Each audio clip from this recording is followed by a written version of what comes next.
कप्तान साहब तशरीफ ला चुके हैं हमारे टीम में एसएसपी साहब।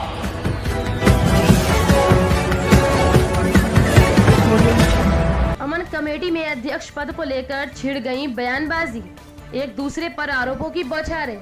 नमस्कार, आप देख रहे हैं खबर बुलंद भारत। बरेली से कामरान अली की रिपोर्ट। अमन कमेटी विंग के प्रदेश अध्यक्ष अहमद खान उर्फ टीटू ने आरोप लगाते हुए कहा कि 10 रजाइयां नहीं दे सके तो उनके पद पर किसी और को कार्यभार अध्यक्ष बना दिया। टीटू ने अपने पद को लेकर न्यायालय में जाने तक की बात कही। टीटू ने कहा, जो आज कार्यभार अध्यक्ष बने हैं उन्होंने 20 रजाइयां कमेटी के अध्यक्ष कदीर अहमद को दी। वहीं दूसरी ओर अमन कमेटी अध्यक्ष डॉक्टर कदीर अहमद ने अपने ऊपर लगे सारे आरोपों को खारिज करते हुए बताया कि आज से 3 महीने पहले ही अमन कमेटी विंग भंग की जा चुकी थी।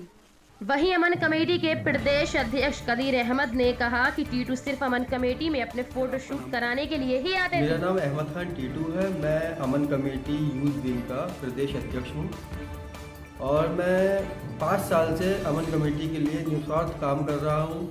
कोई भी धार्मिक प्रोग्राम होता है, कोई भी फेस्टिवल होता है, मैं उसमें अपनी पूरी टीम के संग अमन कमेटी का पूरा सहयोग करता हूँ। ये तो मुझे भी नहीं पता कि मेरा क्या कार्य है। माननीय प्रदेश अध्यक्ष जी को गलत लगा जो मुझे सूचना नहीं दी गई।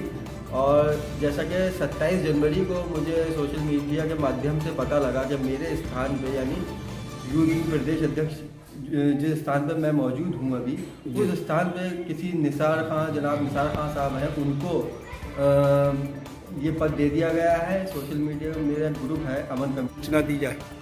देखिए सर, एक प्रोटोकॉल होता है हर कमेटी, हर संस्था का।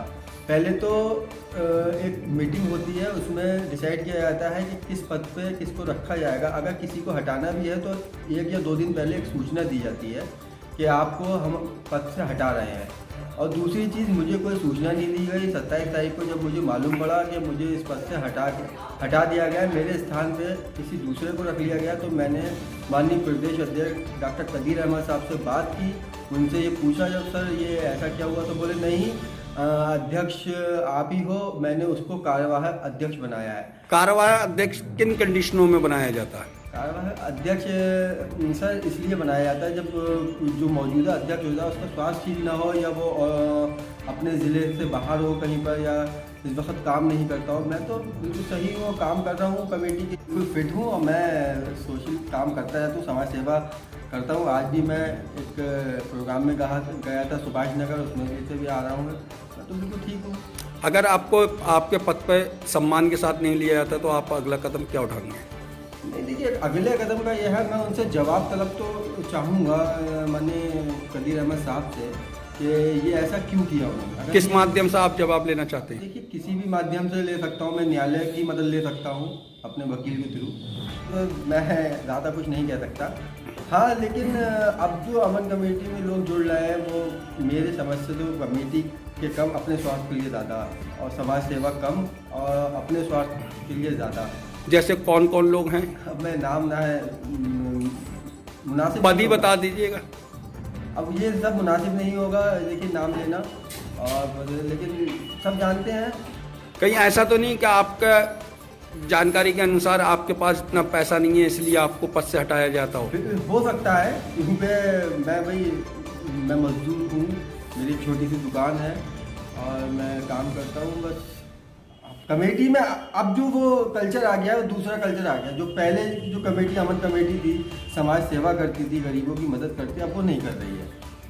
या ऐसा तो नहीं कि आपके पास कोई डिमांड भेजी गई हो, कुछ पैसा चंदे में मांगा गया हो जिस पर आप खड़े ना उतरे हों? हाँ, ऐसा हुआ था अभी ताज पैलेस में, होटल ताज पैलेस में एक रज़ाई वितरण का प्रोग्राम रखा गया था। उसमें प्रदेश अध्यक्ष जी ने मुझसे कुछ कहा था, लेकिन मैंने अध्यक्ष जी जैसे क्या कहा था? जैसे 10 रज़ाइयों के लिए कहा था मुझसे, वो मैं नहीं दे पाया जी। हो सकता है उसके बेहद पे। तो क्या जो अध्यक्ष अब बनाए गए उन्होंने 10 से ज़्यादा रज़ाइयाँ हाँ, दे दी? उन्होंने 20 माननीय प्रदेश अध्यक्ष जी ने मुझे बताया कि उन्होंने 20 रज़ाइयाँ उनको दी। अगर आप 30 रज़ाई देंगे तो अपने पद पे आ जाएंगे? नहीं साहब, मेरे पास तो अगर बाई चांस आप देते हैं तो आ जाएंगे? इस बारे में तो माननीय प्रदेश या SYZ कोई और ज़्यादा रज़ाइयाँ दे देता तो वो आ सकता है? प्रदेश अध्यक्ष जी बताएंगे हमारे। मतलब कुल मिलाकर आपकी बात से ये माना जा सकता है जो पैसा फेंकेगा वो तमाशा देखेगा। जी, शायद मेरे हिसाब से तो ये नहीं, शायद या यकीनन अब मैं कैसे कह सकता हूँ, मैं तो अपनी बस आप पर गुजरी है जी, मेरे टीटू पर साहब, गुजरी- आप पर गुजरी है। आप शायद पे चल रहा है या यकीनन चल रहा है? नहीं, यकीनन तो ये तो आप अपने उससे सूत्रों से पता लगा। मेरा जो आप बीती थी मैंने आपको सुना दी, ठीक है। और दूसरी चीज़ मैं सिर्फ यही जवाब देना चाहता हूँ, ये कार्यवाहक अध्यक्ष कौन होते हैं? जो मौजूदा अध्यक्ष मौजूद है, बिना महासचिव, प्रदेश महासचिव की सूचना दे आपने एकदम। कहीं ऐसा तो नहीं आप ही को फर्जीवाड़े के तरीके से रखे हुए हों आज तक? हो सकता है, हो सकता है। हो सकता है। नहीं है। अमन कमेटी कभी भी बाहर से एक भी पैसा किसी से चंदा नहीं लेती है। अमन कमेटी ने लॉकडाउन में अभी अनाज बांटा, काफ़ी अनाज प्रोफेसर वसीम बरेलवी साहब ने अपने पास से भेजा। बाकी जितने भी अमन कमेटी के लोग हैं भाई ज़कात, खैरात, दान, चंदा, लिहाफ गरीब लोगों को बांटेंगे। तो उसमें जो भी अमन कमेटी के मेंबर थे, चाहे वो यूथ विंग के हों, चाहे महिला विंग के हों, जिसकी खुशी थी उसने 10-10, 20-20 लिहाफ खरीद कर ताज पैलेस भेज दिए।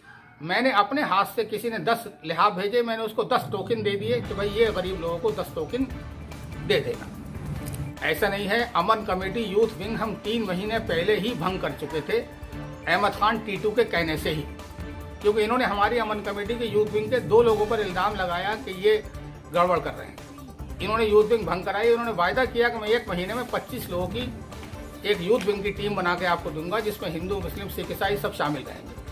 आज उसको 3 महीने हो गए, इन्होंने यूथ विंग की टीम नहीं बनाई। 4 वर्ष से ये यूथ विंग के प्रदेश अध्यक्ष हैं, लेकिन इन्होंने ना तो कोई जुलूस निकलवाया, ना कोई यूथ विंग की मीटिंग कराई।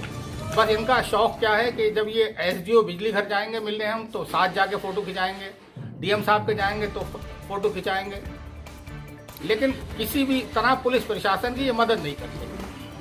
क्या अमन कमेटी का मेन उद्देश्य ये है पुलिस प्रशासन की मदद करना? अमन कमेटी का मेन उद्देश्य है हिंदू मुस्लिम एकता, भाईचारा कायम रखना। जब कोई त्यौहार आता है तो अमन कमेटी पुलिस प्रशासन के साथ खड़ी होकर समाज की मदद किया करती है। जब हम समाज की मदद करेंगे, समाज हमें भी इज्जत देगा।